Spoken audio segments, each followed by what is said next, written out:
yang tidak mudah terurai. Nah, di sini kita akan melanjutkan materi di halaman 45 dan 46.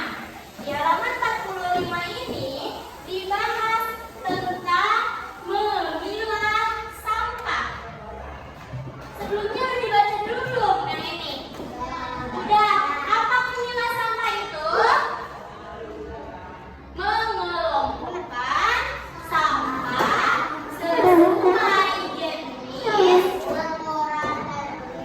ukuran dan jumlahnya. Coba dibaca sama-sama di halaman 45 dari yang atas, baca dulu.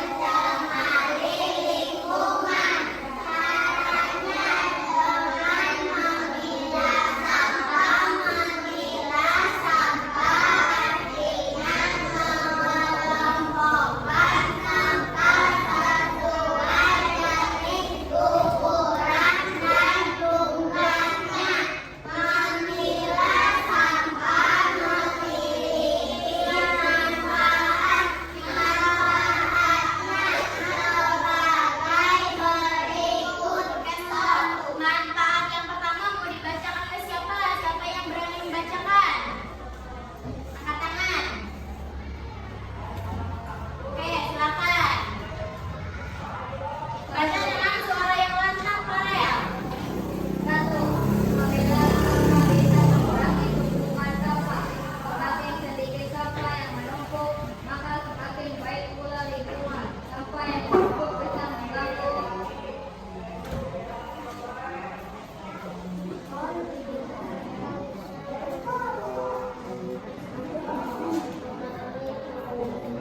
Apa manfaatnya? Memilah sampah bisa mengurangi tumpukan sampah. Sekarang yang nomor 2, silakan. Siapa yang dibacakan? Gantian yang lain. Sok, silakan. Memilah sampah bisa mengurangi pencemaran jika sampah dibuang karena bisa tercemar. Kotoran dalam sampah bisa masuk ke tanah, kemudian nanti sampah tidak bisa dikonsumsi. Mengurangi pencemaran. Sekarang yang di halaman 46. Nomor 3, siapa yang membacakan? Berani, jangan pengen ditunjuk terus. Mana juga keberaniannya tidak ada.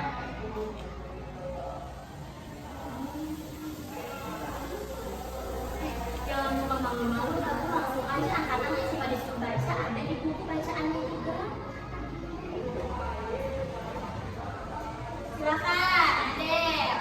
Apakah kamu tahu bagaimana artinya mengolah sampah agar bisa digunakan kembali dengan memilah sampah? Proses daur ulang menjadi lebih mudah. Daur ulang itu memproses sampah agar bisa digunakan kembali. Silakan nomor 4 siapa? Lelo. Silakan.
dari tempat pensil, terus galon dibikin jadi pot bunga. Apalagi kaleng negatif.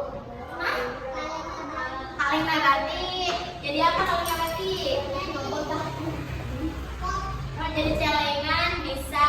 Nah, nanti akan ada tugas teman-teman membuat apa namanya, daur ulang sampah. Nanti di kelas membuatnya. Tong sampah. Iya, nanti mau bikin tong sampah. Nah, seperti yang kemarin sudah dilakukan, mengumpulkan apa kemarin, A? Hai, mengumpulkan apa kemarin? Botol, aku. Mau dibikin apa? Sampah, sampah. Jadi nanti yang ukurannya lebih besar gitu dari botol aqua. Nah, itu kan tugas kelas. Kalau ini tugasnya perseorangan mandiri, membuat kerajinan tangan dari bahan daur ulang. Harus benar-benar sampah. Kalau misalkan kata ibu, misalkan kelompok yang ini, nanti ibu kelompok ya. Kelompok yang ini menggunakan kresek. Kreseknya jangan kresek yang baru. Kreseknya yang sudah ada di rumah yang tidak terpakai. Jangan beli baru. Kalau gitu kan namanya bukan daur ulang, tapi menambah sampah yang baru. Yang di rumah yang nggak terpakai masih ada. Ini kita beli sampah plastik baru, bukan sampah, maaf.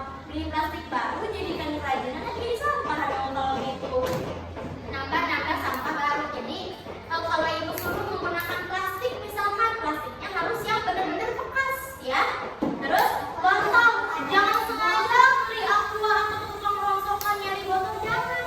Makanya ibu suka bilang nanti bekas minumnya, bekas aquanya jangan dibuang keluar. Bu Ipan ke dalam lemari kita kumpulkan, gitu ya.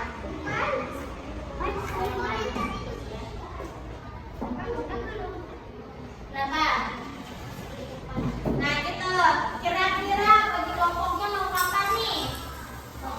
Kelompoknya mau sesuai jadwal piket atau sesuai duduknya barisannya atau gimana?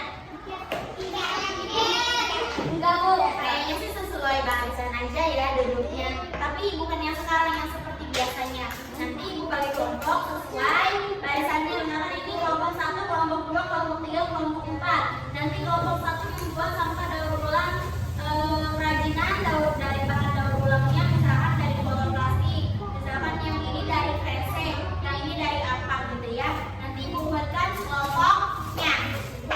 Nah sekarang hari ini prakteknya ibu pengen teman-teman cari di lapangan, bukan di tong sampah, tapi di lapangan, satu sampah organik dan satu sampah anorganik. Sampah organik bisa juga berupa apa? Daun. Daun kan mudah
membersihkan juga milik orang lain.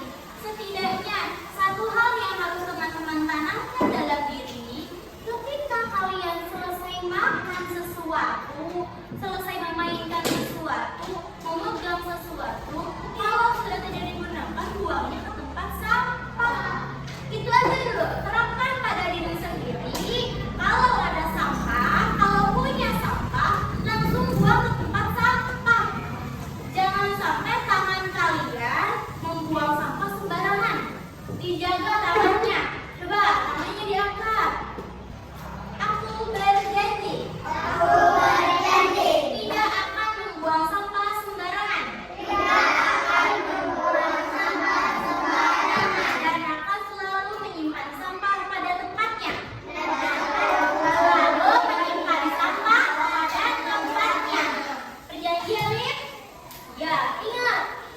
Pegang kata-kata kalian tadi. Jadi ketika sudah selesai jajan, selesai makan, kalau mau buang sampah sembarangan tuh harus merasa bersalah. Nggak boleh. Aku belum bisa jaga lingkungan. Minimal aku bisa menjaga diri aku sendiri untuk tidak mencemari lingkungan. Gitu ya. Jangan menambah sampah. Itu jadi udah ada tong sampah nanti dibersihkan bersama-sama gitu. Kalau misalkan pekerjaan dilakukan bersama dengan kesadaran sendiri akan terasa lebih ringan. Begitu ya, dapat dipahami? Termasuk tadi selain menjaga lingkungan sekitar, teman-teman juga harus menjaga kebersihan diri sendiri. Selesai membuang sampah, selesai makan, selesai memegang apapun, usahakan selalu mencuci tangan. Tadi sudah kan cuci tangannya? Nah, coba lihat tangannya bersih nggak? Lihat kukunya bersih nggak? Subhanallah. Apa tadi kita kuku? Ya, kuku panjang tapi bersih. Ini kotor. Ada lihat tangannya, dilihat tangannya coba simpan di atas meja.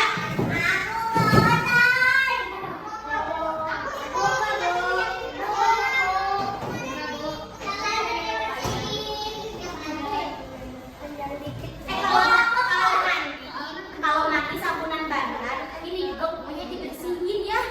Kukunya dibersihin. Bagus, bagus. Nah, kukunya dikit.